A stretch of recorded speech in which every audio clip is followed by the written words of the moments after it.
are recording.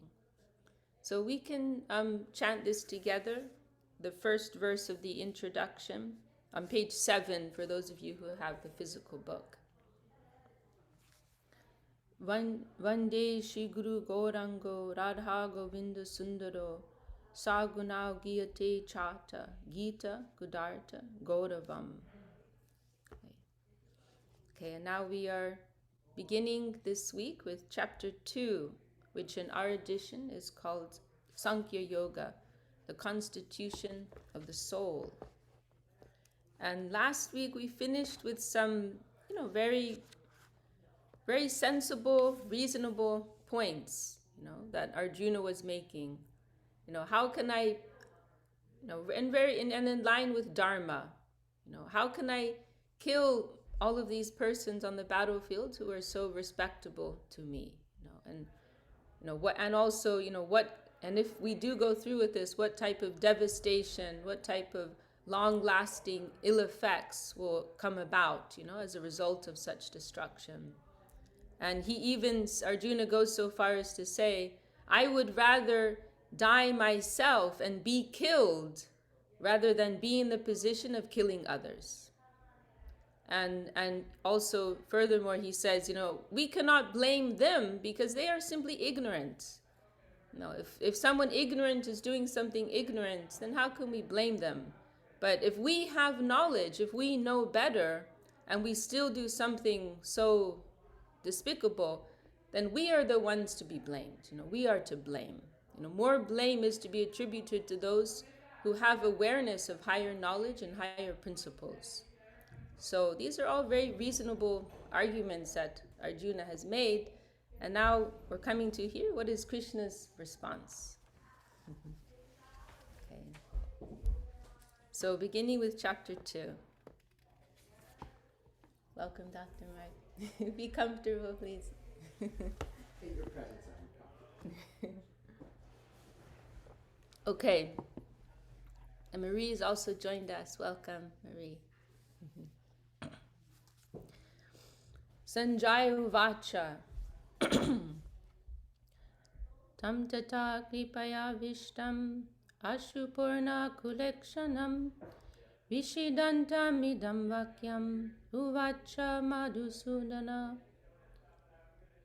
So Sanjaya, he is describing the scene. Sanjaya said, the Supreme Lord Madhusudan then spoke to the saddened Arjuna, whose heart was filled with pity, his eyes brimming with tears. So such is Arjuna's heavy feeling at heart. He's crying. And remember, this is in the middle of the battlefield. This is a very dramatic scene. Shri Bhagavan Uvacha Kutastva Kashmalam Idam Vishame Samupashtitam Anarya Jushtam Ashvargyam Akirti Kadam Arjuna Klaibyam Asmagama Parta Naitatvayu Papadyate Shudram Hirdaya Dorbalyam Chakto Tishta Parantapa. So now Krishna speaks. Sri Bhagavan, the Supreme Lord, said, O Arjuna, how has such illusion overcome you at this crucial moment? This does not befit an Aryan, and it leads not to heaven, but to infamy. O son of Kunti, give up this cowardice, for it does not befit you. O great hero, cast off this petty weakness of heart and arise for battle. And I think most of you are aware, and we may have mentioned this recently, but the word Aryan, it is, we discussed this with Chintamani. The word Aryan, it is actually an ancient Vedic term, there's of course more of an elaborate explanation, but generally speaking, it is used to refer to someone who is an upright follower of the Vedas, of the Vedic culture. And then we won't mention the name, but the evil man in Germany, he misappropriated that term and used it for another lower purpose. But originally it has a pure meaning and pure usage. So he's saying, like, you are of such a noble stature, noble character. Why are you letting yourself be bewildered by this ordinary sentimentalism? Okay, now let's hear how Arjuna responds. Arjuna Uvacha. So we're here in chapter 2, verse 4, for those of you who have just joined. Welcome, Charu Damodar and Jayadev, just joined us. Arjuna Uvacha. Katam Bhishmam Aham Sankhe Jonam Cha Madhusudana Ishubi Pratiyotsyami Pujarha Vadisudana Guruna Hatvahi Mahanubhavan Shreya Bhoktam Vaiksham Api Haloke Atvarta Kamam Stu Guruni Haiva Bunjya Bhogan Udhira Pradigdan Nachaitad Vidma Katanan Nogario Yadvajayema Jadi Vano Jayeyu Yaneta Hatva Eva Najiji Vishamas Devastita Pramuke Dartarashtraha Karpanya Dosho Pahata Swabhava Prichami Tam Dharma Samuna Chetaha Yakshayasya Nishtitam Bruhi Tanme Shishashteham Shadi Mam Tam Prapanam Nahi Prapashyami Mama Patnudyad Yaksho Kamuchoshanam Indriyanam Avapya Bhumavasa Patnam Didam Rajam Suranam Apicharipatyam. Arjuna said, O Madhusudan, another name for Krishna, O Madhusudan, slayer of the enemy, how can I counterattack shooting arrows at Venerable Bhishma and my teacher Drona, who are worthy of my worship? It is better to live in this world and beg without taking the lives of our noble elders and teachers. Otherwise, by killing them, we shall remain in this world, only to enjoy their wealth and possessions tainted with their blood. I cannot understand which will be better, victory or defeat. For if we kill the sons of Dhritarashtra, who now stand before us on the battlefront, we shall not wish to live. Now I am bewildered. What is my real duty? I am losing heart and distraught. So please tell me clearly what is the best course of action to take. I am your surrendered disciple. Please instruct me. Even if we gain an unrivaled, flourishing kingdom on earth and sovereignty over heaven, I see nothing to dispel my debilitating grief. Here's Chintamani Devi is also our hostess here in person today. So Arjuna is here. He's reiterating some of his principal arguments. And also, I wanted to draw attention to this verse number 7. It's a very well-known verse, and it's quoted often by our gurus, and it has very broad application.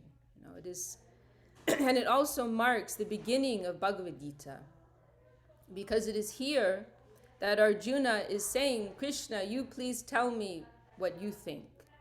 Arjuna has come forward and presented his own feeling, his own viewpoint, his own perspective.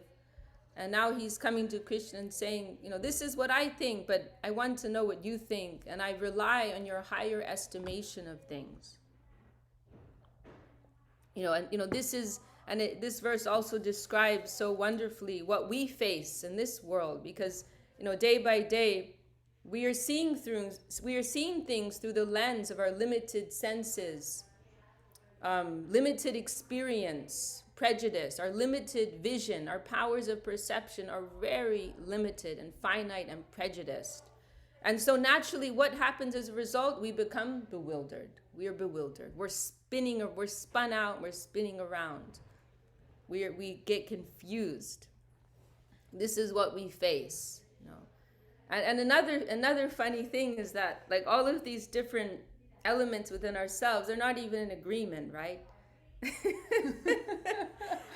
Like, our senses will tell us one thing, Our mind will tell us another thing. Our intellect will tell us another thing. Then other people around us will come up with their own permutations. And so we're really bewildered, really bewildered. Sometimes even different senses, they're arguing with one another. They all want different things, different urges in our base physical existence. They're competing for our attention. So we get highly bewildered, highly spun out. So Arjuna is kind of like setting up, showing the model here. What do you do in such a situation? Approach a realized soul. Approach knowledge that comes from a higher sphere. What is the use of consulting with someone else who's struggling with all the same things that you are? But go to someone who's on a little bit of a higher platform, who's acquainted with knowledge of a higher sphere. Take advice from there, from that higher plane. So this is the example that Arjuna is showing. Arjuna is literally crying. His heart is broken. He's so overcome with emotion. It's so poignant, so heartrending. But nevertheless, he's able to set that aside and say, Krishna, this line here is particularly famous. Shishashtiham shadimam tam prapanam. I am your surrendered soul. You please instruct me. I am yours. So this is like, if I had to come up with a list of, most important Gita verses, this is one of them. This line. Very, very helpful and important. 2:7. Chapter 2, verse 7. Now, my question for the group is, should we put a little star or asterisk these little verses and come back and try and remember them? How nerdy do we want to get with our Bhagavad Gita group? We can go real nerdy if we have accountability partnership, but let's put that in a teacup. Discuss later. Carry on, Vishaka-Didi. I like that. Actually, I don't think I included you, but I actually have a group from a few years ago on WhatsApp where we were doing that. We were going through important verses. And I like that, like a WhatsApp group, and kind of, so I can take a whole, because it's per week, so I could have another day to contemplate and look again. Well, does anyone want to volunteer to be the person to keep notes? Yeah. The key shlokas. Yeah, why not? The Bhakti nerd. That is a funny one, the Bhakti nerd. That's Chintamani's. Oh, well, actually, I can't take credit. I got the Bhakti nerd concept from Jai Bhakti Maharani. Uh-huh. I took it from her. Okay, well, if anyone wants to take that role, then I'll do that service. Chintamani's going to do All right, it. I'm on. Staying in front of the deities and the Vaishnavas. This is a big deal, guys. Oh, thank you, Chintamani. We will continue. Sorry, I dropped off I had an internet drop off, and I sat here trying to keep a straight face, like a bit more like Ramachandra. Okay, so we're going to continue here. We are on verse number 9. Sanjaya Uvacha. Evam yuktva hishikesham gurakesha parantapa na yotsyaiti govindam uktva tushnim bahuvaha tamuvacha hishikesha prahasani vabharata senayor ubayor madhye vishidantami dhammachaha. Sanjaya said, thus the valiant, vigilant Arjuna spoke to Krishna, who is Rishikesh, the lord of the senses of all beings. Then he declared, Govinda, I will not fight, and fell silent. O Bharat, there amidst the armies, Sri Rishikesh, smiling, spoke thus to the grief-stricken Arjuna. And this line here I think of sometimes, because it's such a contrast. Arjuna is Arjuna is crying in lamentation, and Krishna is smiling. Krishna is smiling. So I think of this as a it's a demonstration, it's an example of our, how when we see things from mundane vision, it brings us to a point of lamentation. But when we see things with spiritual vision, then smiling. And another point here is that, that this in India there's this varnashrama system, right, with different social orders, social classes, and the lowest is called Shudra, and Shudras are those who are more in bodily consciousness, and they engage more in physical labor. That is what suits them. But what is the root meaning of Shudra? Shudra, it comes from the word shocha. It's connected to shocha, which means lamentation. Very interesting that those in the lowest bodily consciousness, their tendency is to lament. Because what is the nature of this world? It is temporary. Everything of this world is whatever we gain in this world, it is temporary. Whether it is money or followers, position, it is all temporary. It all ends. Good looks, beauty, youth, all of these things, they end. They end. They have an expiry date. So it puts you in a condition of lamentation. If we attach too much importance to these things, this is the point. If we attach too much importance to these things, then we cannot but lament, because it's all going to vanish, and it is very sad to see, like we came from Tijuana, and in Tijuana they have a lot of Americans cross for like cheap dental work and cheap plastic surgery and stuff like that. And so you see there sometimes these like wealthy Americans, they come to get plastic surgery done, and actually they look monstrous. But they don't understand they would look better if they just left it alone. Like Madonna. Sure. Oh man. Big lips and all these things, But it is because they're denying, they're living in a state of denial. They cannot accept old age, so they're living in a state of denial. And it's so bad that they can't even see what they look like anymore. Ahanyahani bhutani gajanti yama mandiram shesha stavram ichanti kimas charja ataparam. What is more astonishing than this? Dharmaraj, he posed this question to Yudhishthir. What is the greatest miracle? And Yudhishthir responded very wisely. The greatest miracle is that every day people are rushing into the temple of death, and those who remain behind are thinking it won't happen to me. So there's this condition of denial and lamentation surrounding the importance that we attach to our physical experience in this world. However, when you see things from a spiritual vision, you see we are all spirits. Brahma Bhuta Prasanatma na shochati na kankshati samasarveshu bhuteshu. Is it? Mad bhaktim labate param. Krishna is describing here, this is in the 18th chapter, what is the nature of someone who has realized that they are of spirit, that they are of the nature of spirit, of Atma, of consciousness. What is their tendency? Na shochati. They do not lament. It's the same word, shocha. They do not lament, and na kankshati. They do not hanker after anything. Because normally that's our condition in this world. If we don't have something, we're hankering after it. And then when we have it, we're lamenting. Either because we're afraid we'll lose it, or because it's actually disturbing us in different ways now that we have it.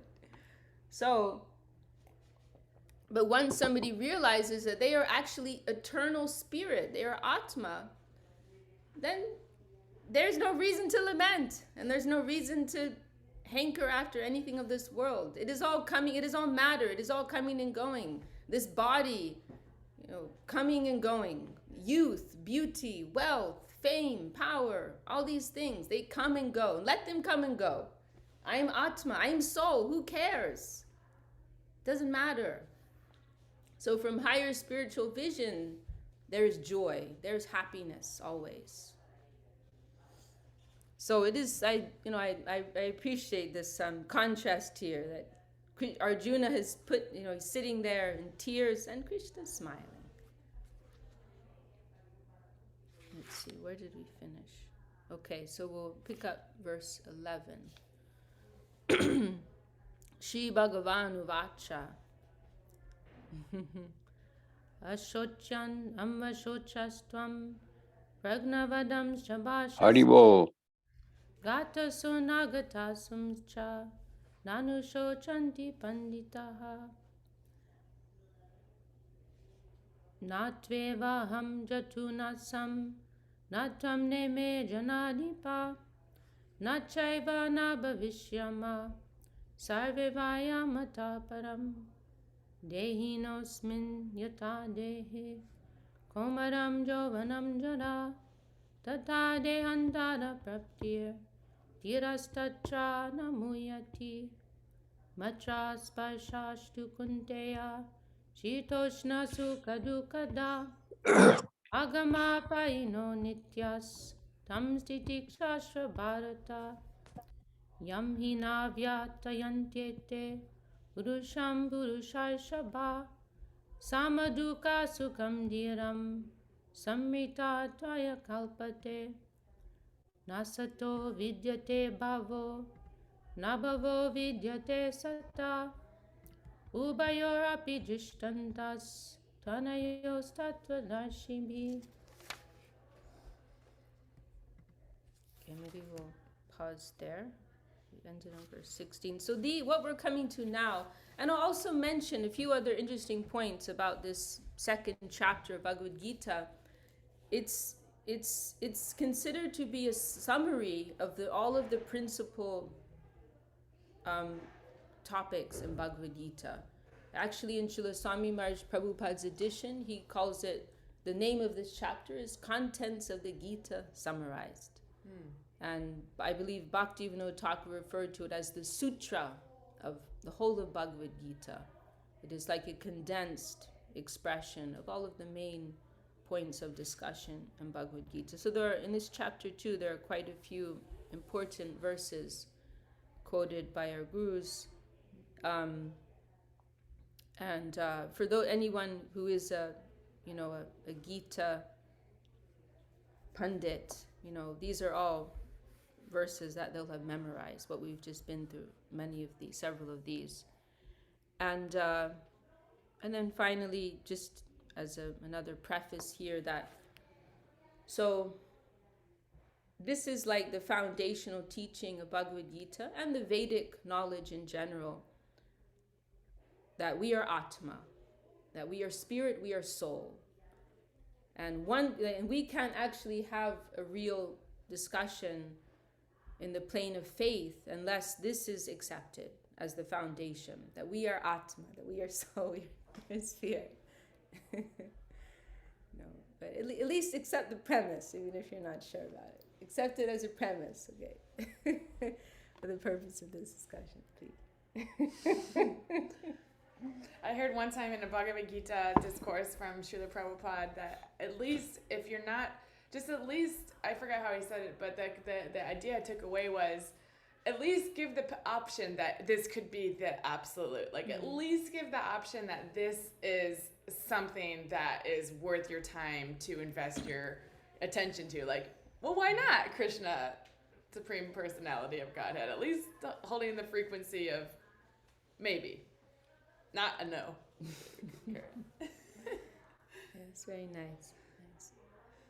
So this is the, and I've been mentioning this recently too, that how, in the presentation of the Vedas, there are many different. Why don't you sit in a chair, Doctor? Yeah, No, I'm comfortable here. No, Okay. it keeps me home. Thank you. And we put holy book here on the Thank you. special holy book holder. Um, Thank you. so the Vedas, they are contradictory on many points. No. But there are certain points which are universally accepted by all. And one is this point, that we are Atma, we are spirit, we are soul.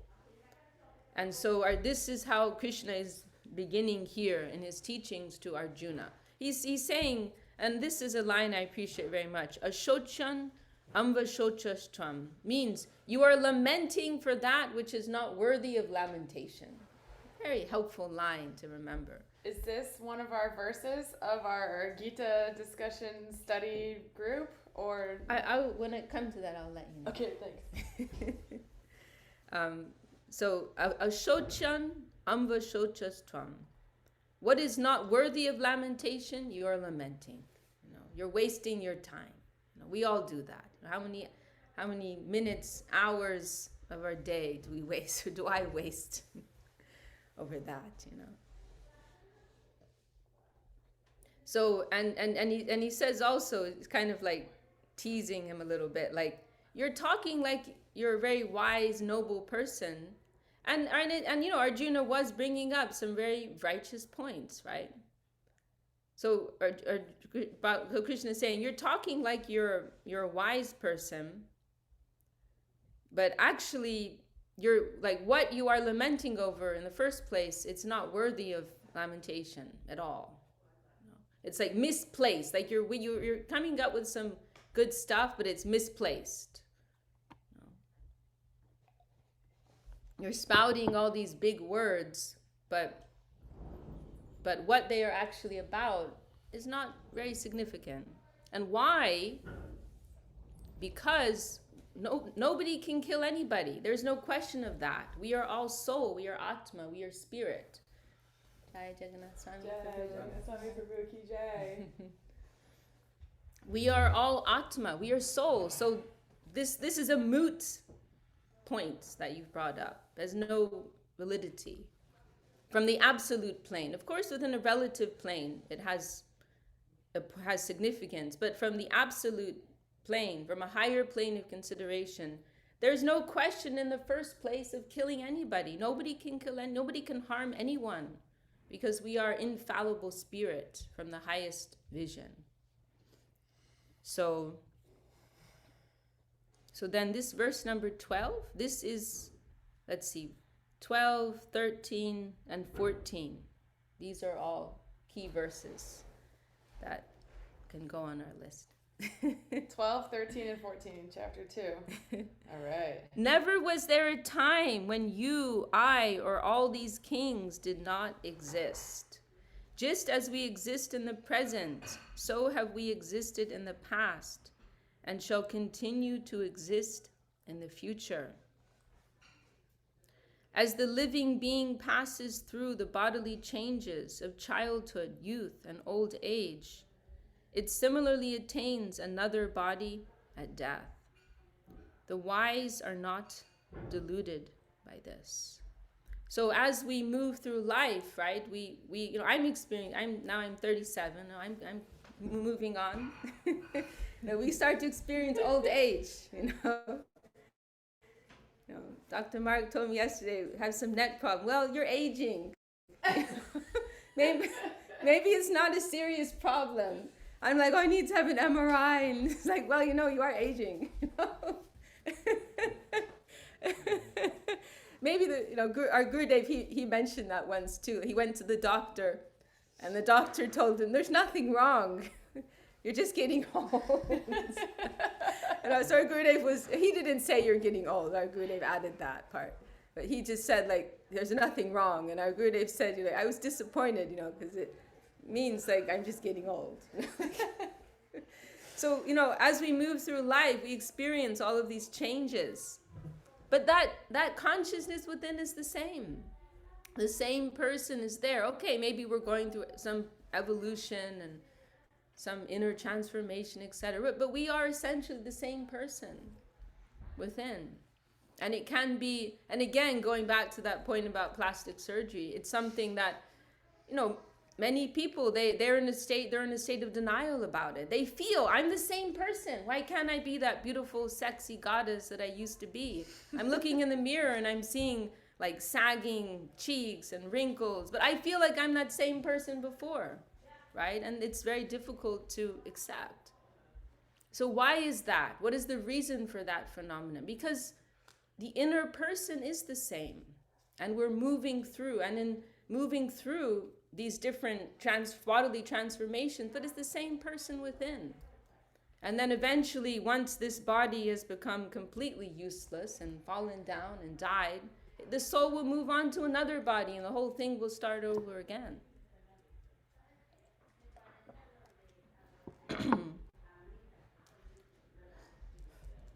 Then, moving on with our translations. O son of Kunti, and so this is also Machas, but this is very super famous verse. O son of Kunti, the engagement of the senses with their objects produces the sensations of cold, heat, pleasure, and pain. But these effects are temporary. They come and go. Therefore, O Bharat, you must endure them. So very helpful foundational verse of Bhagavad Gita. We all experience the duality of this mundane world, right? Sometimes we have friends, followers. Other times we have enemies. No, sometimes we have wealth. Sometimes we have poverty.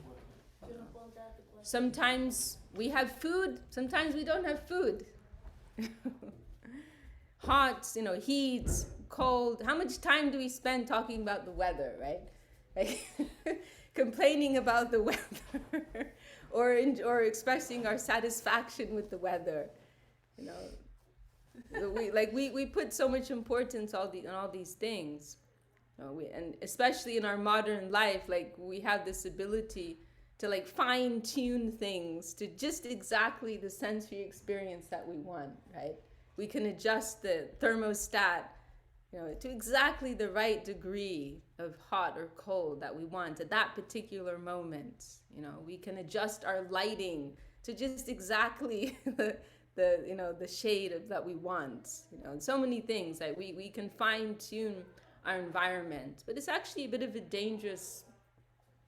What's the word? It's a bit of a dangerous mode to live in, because then we become so fixed on the outside experience. So Bhagavad Gita is advising us here. And also, some persons like that, if they enter some environments, they'll just be completely useless. Like if you enter the real world, then you fall apart. So anyway, so Bhagavad Gita is advising us here, don't put so much importance on all these things. This is all the senses playing out with the corresponding objects of their attention.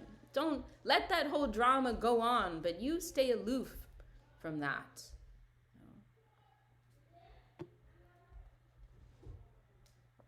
And when we begin to, make some progress in the spiritual sphere, then we will begin to perceive that these things are distinct from who we really are. That this whole play of the senses is going on, but the I within us is distinct from that. Oh, my eyes are pulling me here, my nose is pulling me there, my belly's pulling me there, my genitals are pulling me over there, and so on and so forth. But there's an I within me that is distinct, that is separate, that's watching this whole show. It's just a show that's playing out, and the real person within, that is something else. That's someone else. I'm an observer, So as we become more conscious, we will become more and more observers of this whole sensory drama, that's playing out on the surface of our true self. So Arjuna is saying, don't place so much importance on these things.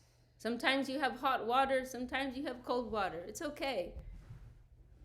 It's okay. The boiler wasn't working this morning, it had cold water. That's okay, no problem.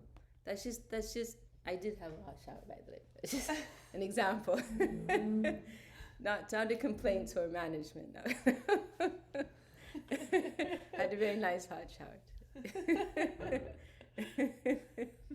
But just an example. Sometimes I experience that. Some places I go, I have very nice, it's actually a point that helps me a lot, because sometimes I'll stay somewhere where it's like a 5-star hotel, you have full facilities. Sometimes I'll stay somewhere where there's cockroaches, and maybe it's only cold water, and it's okay. The drama, the drama's playing out, on the surface. I don't need to get too caught up with that, but maintain that inner spiritual integrity. This is where the show's really going on. Like, what's happening in the plane of ego? What's happening in the plane of consciousness? How am I learning and adjusting there? All this other stuff is superficial crap. We don't want to get caught up, lose our energy over that. Why waste our energy over the trivial thing like that? So, sama dukkha sukham dhiram. Dhira means sobriety, to be sober. So the wise person, dukkha is sadness, sorrow. Sukha is happiness. So to sama, to see these two things as equal and remain sober, undisturbed amidst this duality. So, O noblest of men, the wise man who is equipoised. This is the point Gangalila's been talking about. Being equipoised, having equanimity. Who is equipoised. This is what yoga means. This is one of the definitions of yoga, to be equipoised in the midst of all this. So the wise man who is equipoised in pleasure and pain and undisturbed by sense experiences is alone qualified for immortality. Of the asat, destructible, so sat means what is eternal, and then asat means what is not eternal. So of the asat, destructible objects such as the mutable body and associated phenomena, there is no eternal existence. Of the sat, eternal object, the soul, there is no destruction or change. The nature of each has been realized by the seers of the truth. So that which is of the nature of asat, impermanence, connected to the material plane, by nature it is temporary. We have to accept that. And that which is of the nature of sat, eternal, there is no change for that. It is always steady, persisting in its existence. And then maybe we stopped with that. How are we for time? 20 more minutes. 20 more minutes. I did want to at least get up to verse 20 because I really like that verse. I will read up to verse 20, and then maybe we can take some moments for discussion if anyone wants to add anything to the conversation. So I think we finished with verse 16. Read a few more. Avinashi tu tadvidi yena sarvam idam tatam vinasham bhavyayasya nakaschit kartamarhati antavanta ime deha nityasyokta shudirina anashino prameyasya tasmadyudyasva bharata yaenam veti hantaram yaschainam manyate hatam uboto na vijanito nayam hanti na hanyate na jayate mriyate vakarachin nayam bhutva bhavitava na bhuya ajo nitya shashvato yam parano na hanyate hanya mane shodire. And this verse number 20 we can put on our list. So know that the soul, picking up from verse 17, know that the soul by which the entire body is pervaded is indestructible. No one can destroy the imperishable soul. The soul is said to be eternal, indestructible, and immeasurable. Only these physical bodies are subject to destruction. Therefore fight, O Bharata. Those who think the living being slays and those who think it is slain are ignorant of the true nature of the soul, for the soul neither slays nor is slain. The soul is neither born nor dies. It has neither been nor will it be created, because it is unborn and eternal. It is ever youthful, yet ancient. It is not destroyed when the body is destroyed. Okay, maybe we'll pause there. Um, so this verse 20 is very nice, and the soul is neither not jayate mriyate. There's no beginning for the soul. The soul is eternally in existence. It is youthful yet ancient, not destroyed when the body is destroyed. It is very liberating, very liberating knowledge. Hi, Krishni TD. Okay, well, does anyone want to bring up any points for discussion here?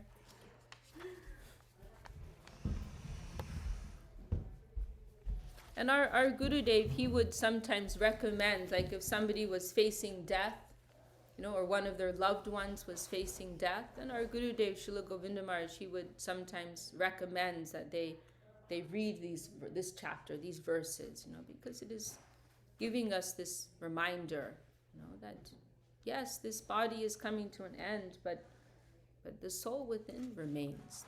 The soul persists. So it is, Bhagavad Gita is reminding us of these foundational spiritual teachings. Sometimes we can get carried away with so many finer points, higher points of the philosophy, and we forget the importance of reminding ourselves of these basic things, actually, these basic things. So I think this was really appropriate. I'm so happy that came up today, because I think there's on one side we're experiencing, war in the world, and there's a lot of ashanti coming up inside, like not being peaceful about it. But on the other side, it was what I really felt was good to hear was when you talked about the Botox lady in Tijuana or something like that, because I live in a nest of it. Somewhere in Orange County, there's a nest, and it actually it bewilders me, puzzles me, and I'm not sure how to handle it. So I've been judgmental, and part of me wants to understand it, to have more compassion, and that really put me into a more compassionate place to understand that they feel they haven't changed, so therefore they're puzzled by their looks, because I thought they want to have sexual attention or something like that. I didn't get it, really. I was a bit at a loss, even though I was trying to understand. And so that was really wonderful. That was really, really wonderful. And even another thing came up for me is, like, I think I shared, I have one friend, she lost her sister.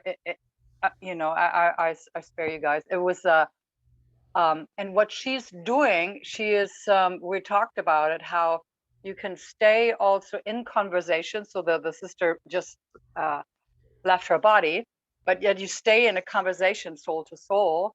But on the outside, what she's doing, she's cleaning up the apartment, cleaning up stuff. So that's how she moves through it. And I feel like it's a better way to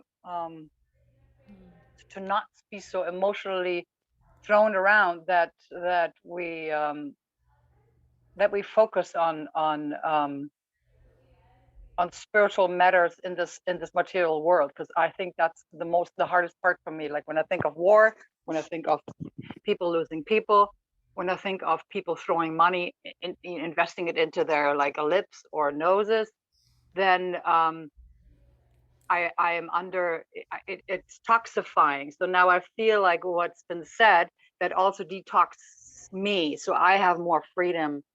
I feel I'm like, oh, I can return to some peaceful place, because I had an insight of what is that, or what, I don't know if I'm making any sense here, but I felt it was making sense to me, and it shifted me, because I am a person, somewhat, my person wants to emotionally understand besides in my head. Mhm. And so that was said was really helping me with my tendency to feel things. Yeah. So Hmm. that was a really great chapter. And I like that how animated you are. You're coming across so freshly, Vishaka. I'm happy about that. Thank you for that. Oh, thank you for sharing that, Gagalila. That was wonderful. That was wonderful.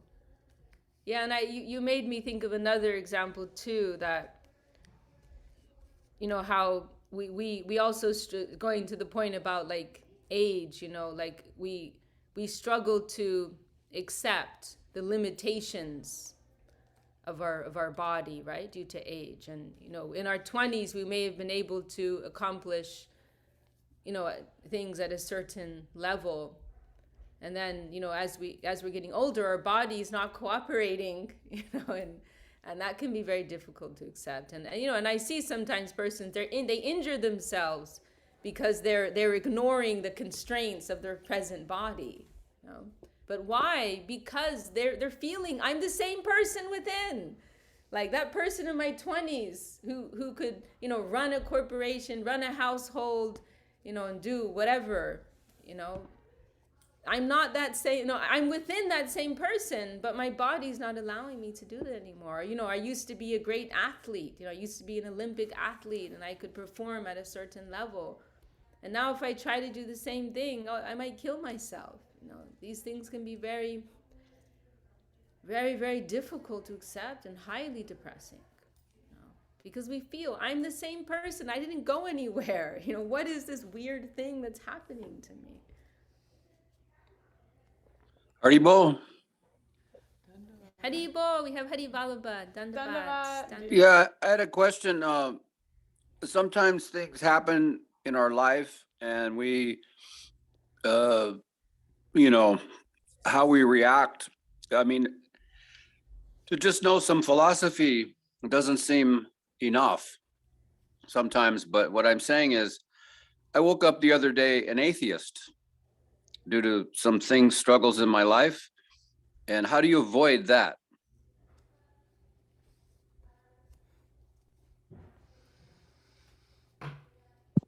Did you hear me? Yes, I can hear you, Prabhu. I mean, it's a pretty big question. Well, you asked for questions. I'm asking a question. I mean, it's a tendency. I never had that tendency in my life till a few days ago, and also the tendency to be suicidal. Is that natural if you're not feeling good about yourself in some way? Yeah. Is that your question too, Dr. Mark, or you have something to share? It's a very common experience in this world. I mean, the atheism seems like suicidal. They seem like they go together, or something. Am I in a place to give this answer? You were sharing something already, so just go for it. Yeah, so that seems to be a very common experience in this world for people who don't have faith. The question becomes, what's the purpose at all? And finding purpose, of course, is one of the reasons that we look for spiritual guidance and these things to fulfill our lives and give us meaning. So You need to go closer to the microphone, Prabhu. Okay, It's well, hard he'll to- come it's- over here and Vishal Yeah, will share, thank you. and Dr. Mark can come up and be a big boy. Yes. Mike, go ahead. Thank you. Thank you. Do you want to come and Yeah, come over here. am I even qualified to give this answer? We're sharing. Yeah, you're sharing something.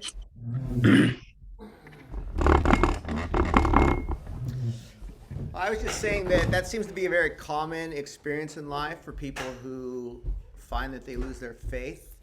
The question becomes, what is the meaning? And we know that one of the famous sayings that we all know is the meaning of life is to find meaning in life, and that ability to find our purpose in assisting ourselves and assisting others to give our lives meaning. But a lot of atheists feel empty, and being an atheist is not a happy place to be. And just the aloneness and the void of it all. So being suicidal as an atheist seems to be a very common experience in my life. I don't know if that helps give you an answer, but that's my simple experience. May I say something? Yeah.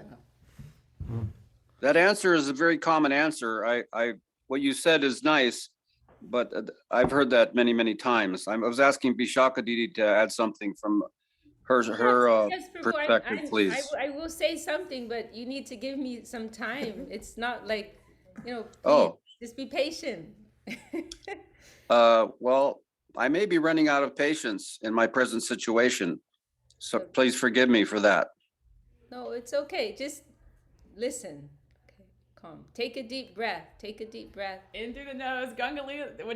Don't make Gunga Lila lead us in breathing exercises.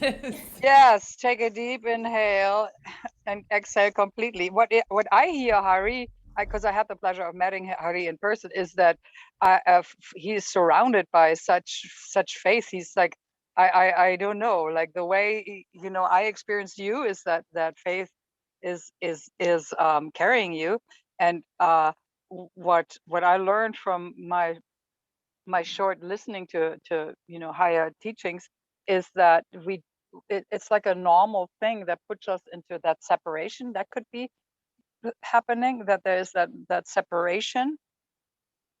Do we have to basically start from scratch and just start to go to those birthplaces of internal faith? Like, where did I start? Where do I start to feel better? Like, in what way do I look around, look at nature and take a deep breath? In what way do I completely start over? Like, you know what I mean? Like a complete from scratch is I have to start over. My little tower of faith I built and I was living in and it was doing so well just collapsed. And here I go, like when a 3-year-old plays with their building blocks, it's devastating. It came down. It just didn't, I had all the faith to make it so much taller. It fell down, and then it's such a bummer. And there's the absence of it, and then we take the next block and we start it over and see, it's like, how can I place my second block on this first, and so on. Prabhu, we'll come to see you. We will come to see you. After the Where Zoom. are you? Where's Hardy? Where are you? We'll come see you after Zoom, Prabhu. Don't worry. Okay. Where are you? At the ashram? What is my answer? You need a friend. So we will come. We will come to see you. But I will just say this. That in the course of our practicing life, and thank you, Gangalila, for sharing that. Thank you for sharing your heart. But in the course of our practicing life, we will come to certain challenges. Nobody said it was going to be easy. Nobody said it was going to be easy. And if we saw chant and be happy, there was some fine print to that. There's fine print. And we have to have the courage, to face these things. Suicide, I'm sorry, but if I speak frankly, suicide is cowardly. I've faced moments in my life, I won't pretend that I haven't faced moments in my life where I felt like just dying would be the best solution. I faced that. I faced some very difficult circumstances. And one of the hardest things to face is when you feel that society has turned against you, when you feel that your friends have turned against you. That is one of the most painful things to go through in life. And I've also experienced situations where I didn't see any hope. And I thought, it would just be better if I could go into a deep sleep. That seems like a better place to be. So I can sympathize, with that feeling. But ultimately, we have to maintain faith in the mercy and the grace of the Lord. We have to, this verse, Tatenu Kampam, this verse is very helpful for us. This verse of Lord Brahma. Tatenu Kampam Susamik Shamano Bunjane Vatma Kripam Vipakam Hridvagva Purbir Vidanannamaste Jiveta Yo Mukti Pade Ya Dayabak. That, two principal points here, that we have to accept, number one, that whatever is facing us, we are ultimately responsible for that on one level or another. It may not be that what we are being accused of or blamed of is always right, but if it is coming to us, it is for some reason. As Goswami Maharaj said once, sometimes we'll be praised for things we didn't do, and sometimes we'll be blamed for things we didn't do. That's the game of life. But if it's coming for some reason, and we may not even be aware of the reason. We may not have knowledge of that, maybe from a past life even. But if it is coming, we cannot, as Srila Sridhar Maharaj says, we are not victims of a chaotic environment. And this is bitter medicine. I acknowledge that. It is very bitter medicine. That, someone was telling me recently, she told me that she's an atheist, and she said that she finds the law of karma, she cannot accept it, because when she sees persons facing very difficult situations, she thinks it's very cruel to think that they deserve it. And I can sympathize with that, of course. And especially if we see someone who is innocent, who is, especially like a child, they're innocent and they are facing some harm, or, how can we think, oh, they deserve this suffering? They're just an innocent child, right? How can we think they deserve this? But it is the fact. It is a bitter pill to accept. It may not be in this present life, but in a previous life. For somehow this has come. So we are not victims of a chaotic environment. And I personally find that more comforting, that there is some order, there is some purpose, there is some rhyme, some reason. It is a heavy thing to accept, but it is so. There is purpose behind everything, and we have to accept some responsibility for whatever is happening. Why is it that we are, Srila Sridhar Maharaj says in one place, just that we are seeing something means we have, like if we have an interaction with someone and we see their negative side, we are also responsible for that. There are dealings on a higher sphere, like our Gurudev meant, like we experienced with our Gurudev.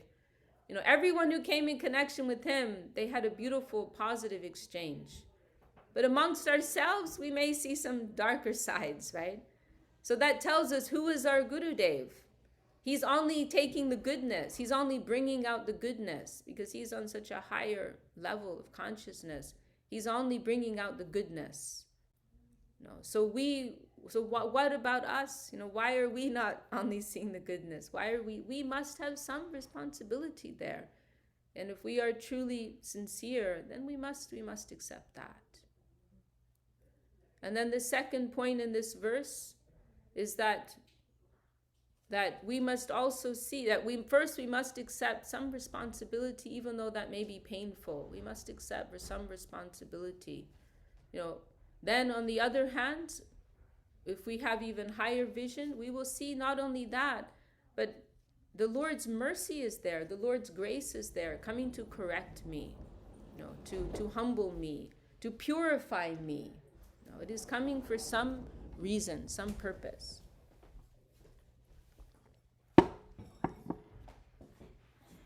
So, tate anukampa, anukampa. The Lord's affection, His grace, His mercy is there, coming to help us in some way.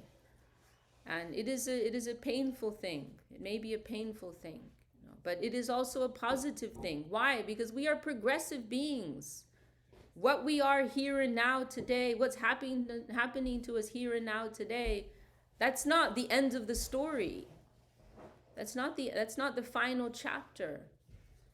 let's wake up to the coffee, wake up to the music, wake up and smell the coffee, wake up and hear the music. The beat's still rolling.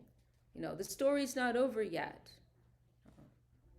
So let us stand up with courage.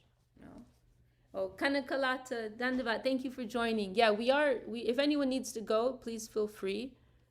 We are up to our time. I'll just speak a little more, but please feel free to go, whoever needs to go. And thanks for joining us all the way from Sao Paulo, Kanakalata.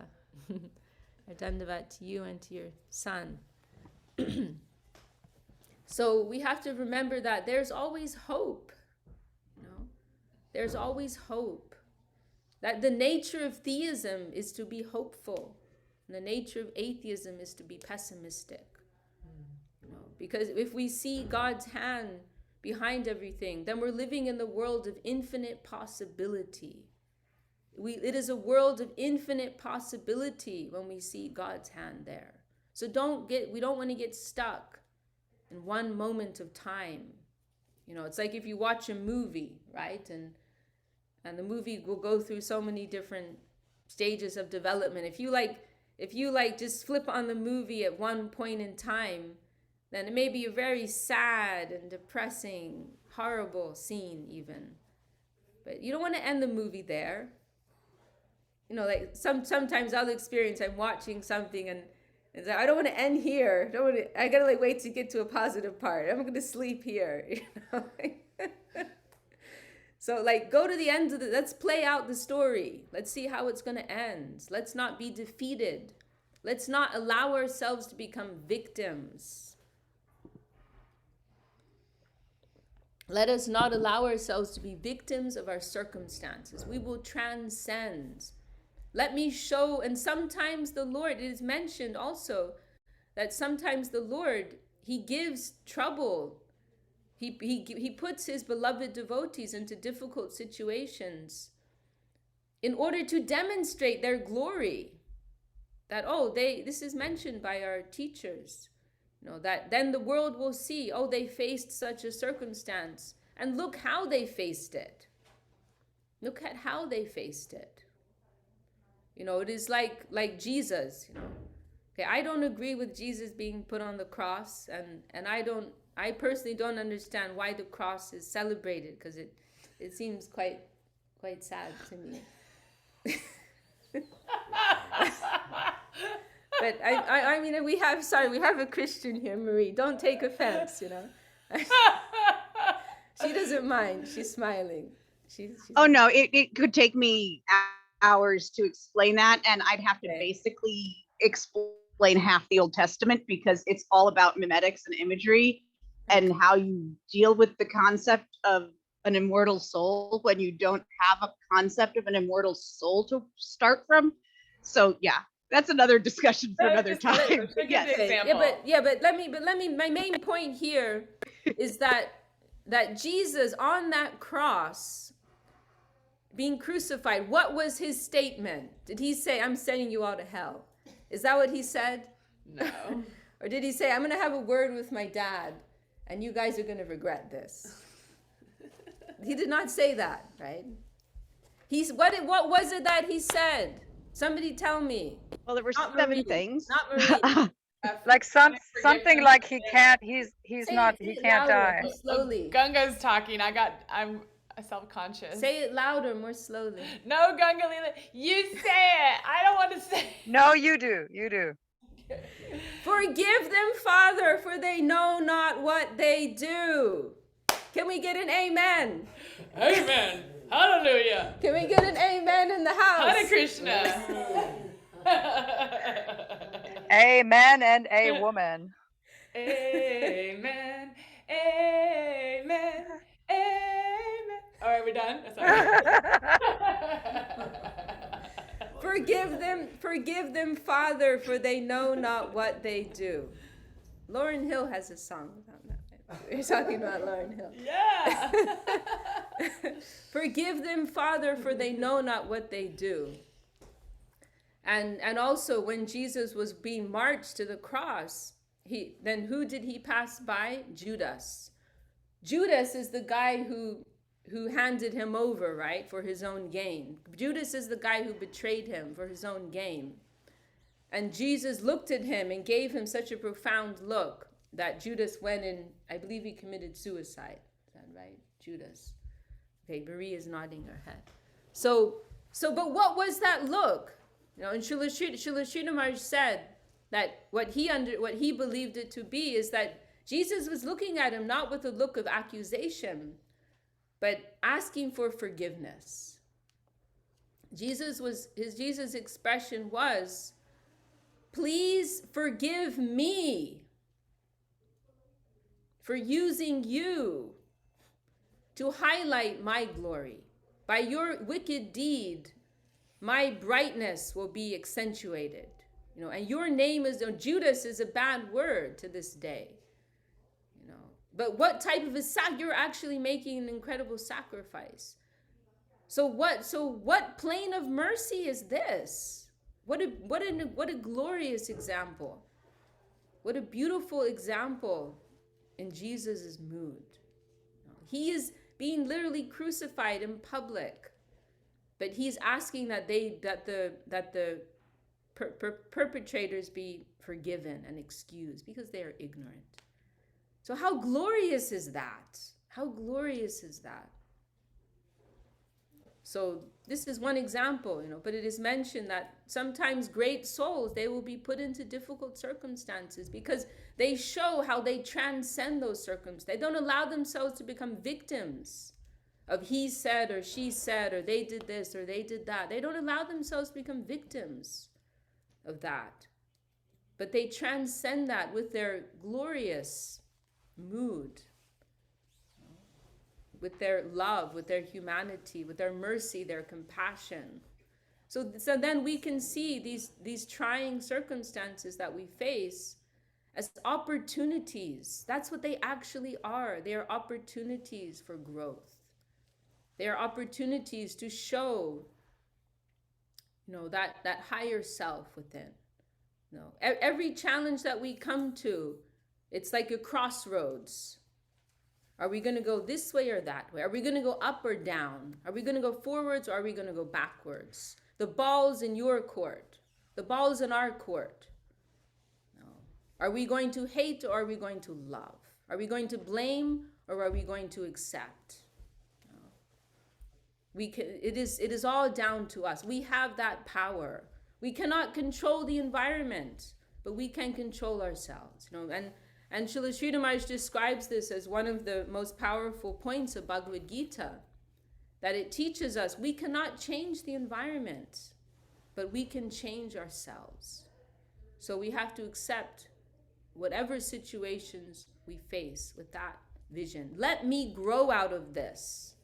Let me learn something from this, and let me show others, who I really am, and who my guru is, and what these teachings are.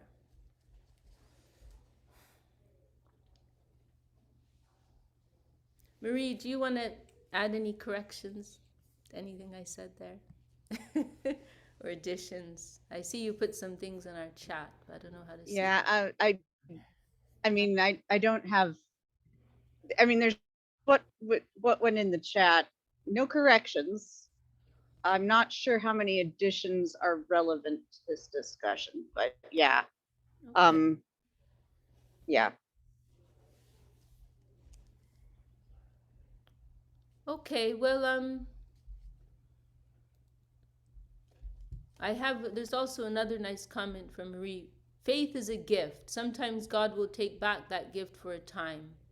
It's difficult but important to stay and keep trying, because suicide means depriving God of the opportunity to bring you through that experience. That is so beautiful, Marie. Suicide means depriving God of the opportunity to bring you through that experience. But that's coming from someone who's tried to be an atheist and never quite managed. No, I can also say. So, like, if you don't believe that there's a God to deprive, it might not work. But I can also say for myself that the only thing that saved me from atheism is the fact that I met someone who was so evidently of a higher consciousness, and that is our Guru, Srila Govinda Maharaj. Because I can understand, I can sympathize. Like, I faced moments in my life where they were so difficult, so challenging, that, you know, I could easily have come to a point of atheism. Easily. Except for the fact that I met such a great soul who was so evidently of a different plane, you know, tangibly of a different plane. You know, that you can be in their presence and physically feel a higher vibration. You know, you can see that light in their eyes and their movements and their words. You know, that is the only thing. So in that sense, I sympathize with atheists because they haven't had that experience. And I had that experience. And that is, you know, I'm very fortunate for that. So I can sympathize.